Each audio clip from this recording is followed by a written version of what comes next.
अस्सलाम वालेकुम। मेरा नाम अज़हर है ते मैं मेहनत मजदूरी करना। मेरे छोटे छोटे बच्चे ने इतनी मजदूरी लिया भी जो मर के पेट पलता है। अगो मेरे घर आने का ऑपरेशन भी है, बच्चा होना है। अल्लाह पाक फिर सलाई। ईद तो बाद ऑपरेशन है, मैं बहुत परेशान हाँ।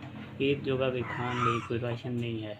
तो जी ईद तो बाद मेरी बेगम का ऑपरेशन भी बच्चा होना है। तो अगो ईद भी आ गई, भी मेरे वास्ते बहुत ज़्यादा परेशानी है और ज़्यादा परेशान है। ये मेरा टाइम किस तरह गुजरेगा। और मेरे छोटे छोटे बच्चे ने, मेरे को इन बच्चों खाने लिए भी कोई चीज़ नहीं है।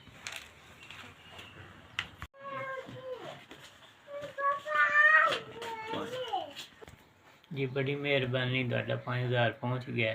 तो छोटे छोटे बच्चे ने ईद भी सिर ते सी। बहुत बहुत मेहरबानी, जितनियां दुआवां दे भी इंशाल्लाह थोड़ियां ही ने। ते और तुहाडी बड़ी मेहरबानी, शुक्रिया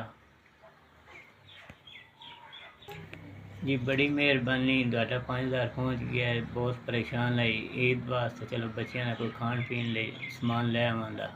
बहुत ज़्यादा आप भी बीमार रहना ते बच्चों का चलो खान पीन आएगा। बहुत बहुत मेहरबानी। अल्लाह पाक तुहानू जिंदगी देवे, अल्लाह आबाद रखे जे, अल्लाह पाक तुहानू खुश रखे। बड़ी मेहरबानी।